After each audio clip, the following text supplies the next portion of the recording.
grandiose job. When you think about diplomacy, you might picture leaders shaking hands or long, dull speeches. But the truth is that diplomacy is all about interpersonal relationships. And the parallels I can draw between my parents' work and my daily social interactions are astounding. As I am hanging out with my friends and my parents are meeting ministers, we both seek to gain insight into the people around us and ultimately the world encompassing us. We are all seeking friendship to gain understanding, but we don't always find either of those things. I've lived in an array of different places, from Asia and the Middle East to Europe and America. And in all of these diverse corners of the globe, I've made friends and my parents carried out the good work of diplomacy. Well, maybe not always. When we were living in Jordan, my dad was supposed to have a meeting with a Iranian diplomat who refused to meet with him because he wasn't high enough on the chain of command. My dad thought otherwise, and he was very direct about his displeasure. He left in a huff, refusing to meet with the Jordanian diplomat's second in command, and refusing to give the diplomat herself a chance.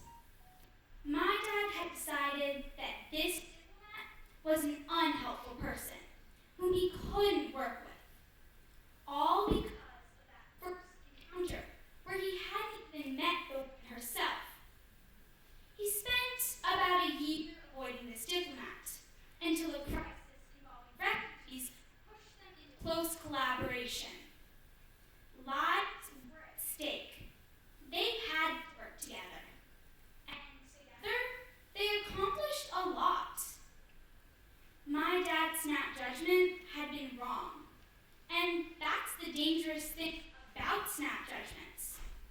They can cause you to rebuff someone without even giving them a chance. There is always something to be found beneath someone's facade. And, like my dad learned from this diplomat the value of an open mind, you can learn something from anybody.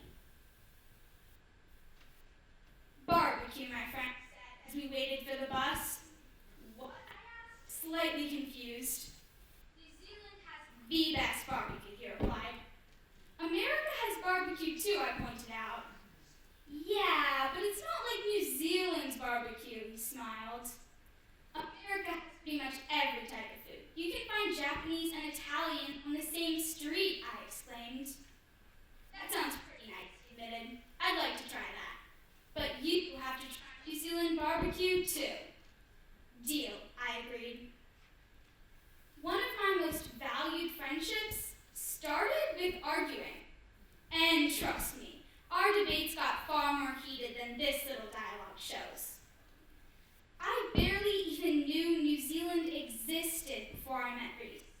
But now I know about its geography, culture, and of course, its food. A news article about New Zealand wouldn't have caught my attention, but a friend talking about it did. You listen to your friends, and you value their opinions in a way that no news source or dignitary across the sea can compete with. That's why it's so important to make friends as a diplomat. Making friends is the way to influence people, which is a two-way street. You learn a lot from your friends, but to learn something truly new, your friends can't be the same as you. Fairly common sense, right? But there is still something stopping us from diversifying our friendships. I think we can identify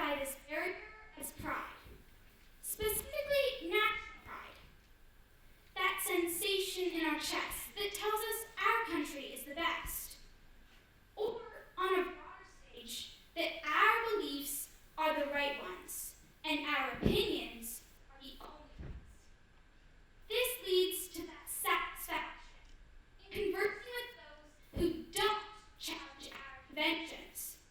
So we don't have to be wrong at all. Those feelings can be hard to defy, but many have done so, including a 9-year-old Australian girl named Harper Nielsen, who refused to sing her national anthem at school because of its insensitivity towards Indigenous Australians.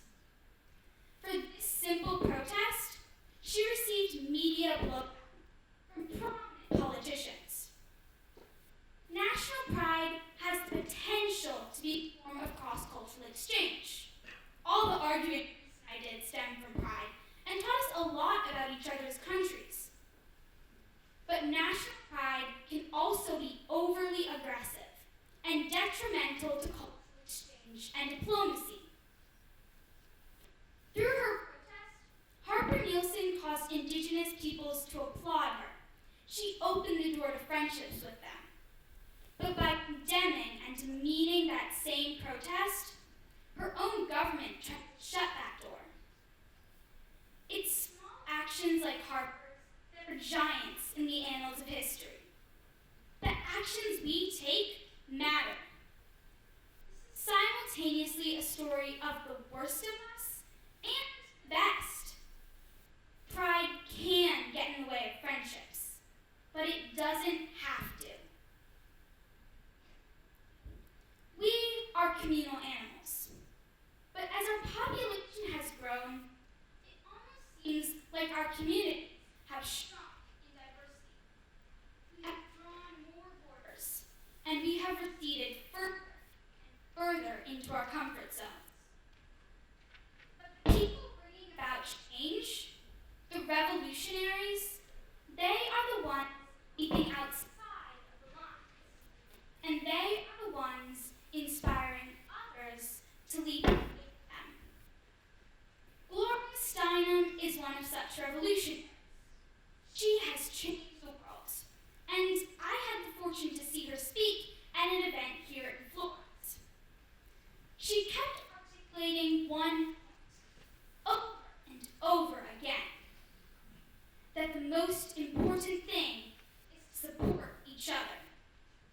And that's the big secret of a change maker. Any popular movement, from the French Revolution to the Civil Rights Campaign to Gloria Steinem's own feminist movement, finds its power in interpersonal connection. People supporting people. History has proved that can change the world. Friendship is the most powerful tool we have to change the world. So let's use it. When you walk out of this room today, strike up a conversation with someone new, someone from a different background than you. It won't be easy. It might even be a bit awkward. Maybe they won't be your next best friend. Or maybe they will. And if, by acting so simply, you aren't changing the world, you are changing your